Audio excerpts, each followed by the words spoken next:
You guys, like, look at this. Look at my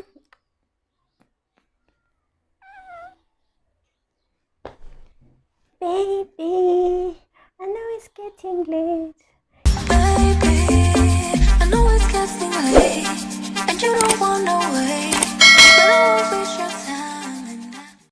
Hi guys, welcome. My name is Stacey Nduta and welcome to my flawsome world. So if you're new to the channel, whether you're watching on Instagram or YouTube, basically we are all about skincare, we're all about lifestyle, we're all about growth.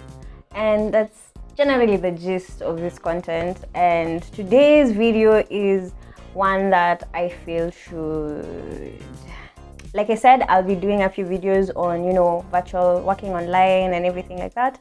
So this is one of them. Basically, 5 rookie mistakes to avoid as a freelancer. By freelancer, I mean anyone who is doing anything to do with the gig economy. For those who are not familiar, gig economy is basically people who get short-term work online.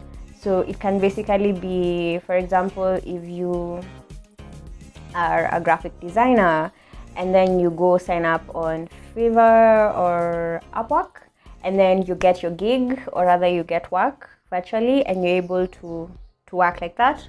Or it can also be here in Kenya, where I'm sure there's some apps and everything. Never really researched on them, but I'll look into that and probably do a separate video on that. But yeah, so rookie mistake number 1. Always work with a contract. Oh my god, always work with a contract. Like, a contract basically allows each party, you as the consultant, freelancer, whatever, and your client to agree on terms, whether it's on scope of work, whether it's on payment terms. For example, there are people who prefer being paid a deposit. What is your percentage of the deposit? Are you being paid by milestone? Those things are very quick. Like, you can easily get stuck if you're not able to address them earlier. So for most, personally I already have a ready contract. I'll probably look for a sample online and place it here, but basically you should have one that's outlining your scope of work, your terms, basically even the duration of that work. Of course, I've mentioned payment, and of course in the instance where someone doesn't pay on time, will you incorporate late fees? What else? If it's a client who's abroad, how will they remit tax? Such things need to be discussed, and it's really important. But needless to say, it's really important that you do have a contract in the first place. For those who are probably thinking about pursuing freelancing, there is space for you guys. Honestly, I feel like I'm probably the last cohort. But yeah, I feel like there's space for everyone, everywhere at this rate, honestly.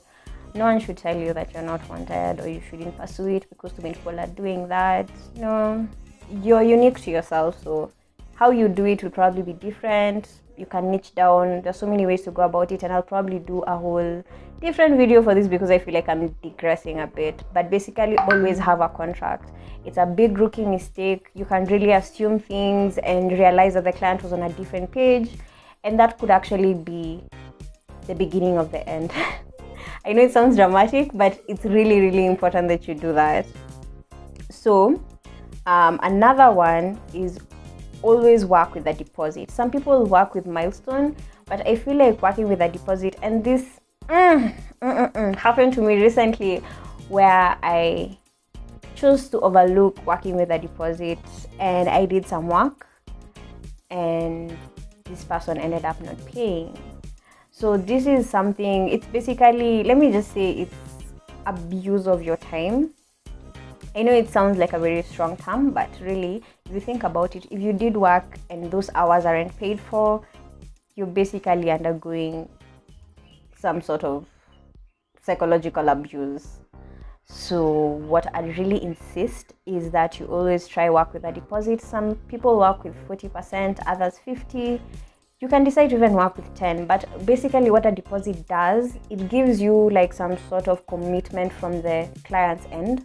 so that you're not doing the work because, yes, trust is nice, trust is perfect, but show me where the money is at, man. Like, I know it sounds harsh, but you really there was even a time on Twitter people were discussing how, how like finance, the way they disappear when they owe you money. And this is for a lot of gig workers, because if you think about it, in being an influencer, whether micro, nano, or macro, and whatever, influencer is basically gig work, because you're offering a service to someone as a consultant and not necessarily employed under them. So yeah, really important. And yeah, a deposit is really something I will not cease to insist on this item, so please remember that. The next one is, I'd mentioned this briefly in the contract bit, but put out clear milestones.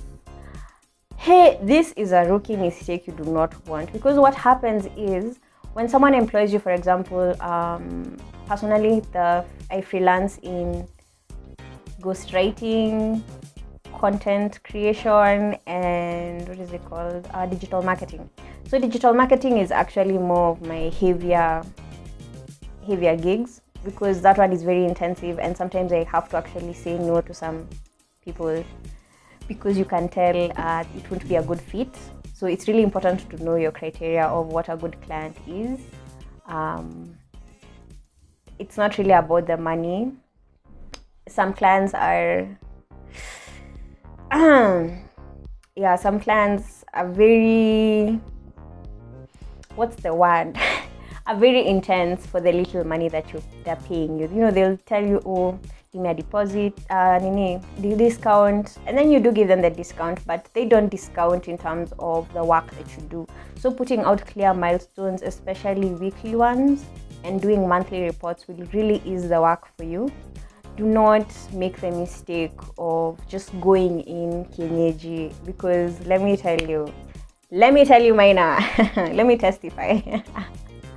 What happens is that sometimes people do not, sorry to say, and this I've heard even across the board with other people I know who are in this gig economy, is what happens is that people basically, they don't have a handle of their business.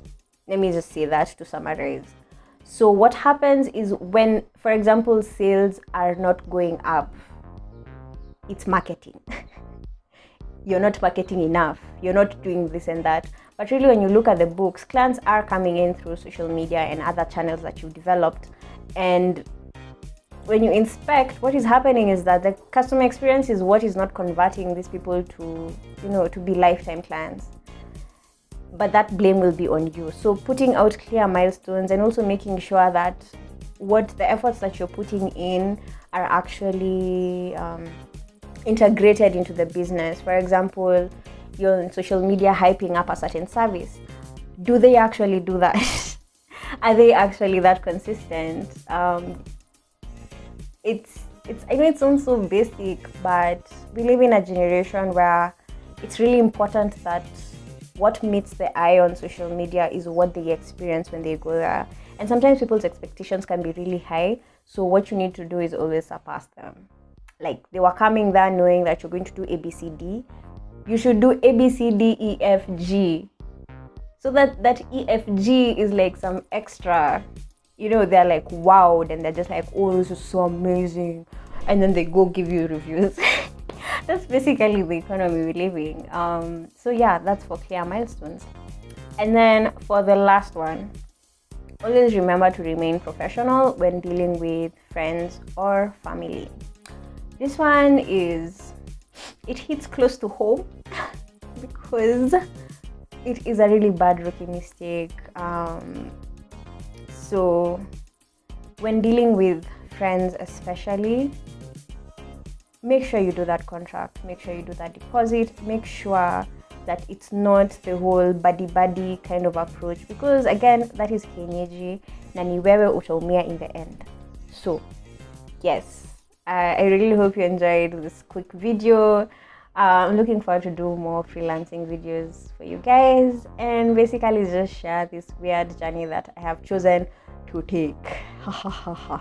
But yeah, so thank you so much for watching today's video. I'll see you next week. Bye. Oh yeah, don't forget to like and subscribe. I'm like my worst plug. Like I'm here, I'm supposed to be hyping you guys, like, oh, support me, reward what. But really, I feel like the content should speak for itself. And then if you don't like the video, please comment instead, because again, the dislike button is so passive aggressive. Like someone is just like, I hate you, and I'm like, I don't even know you, tell me what's wrong. Yeah, I'm done. Bye guys.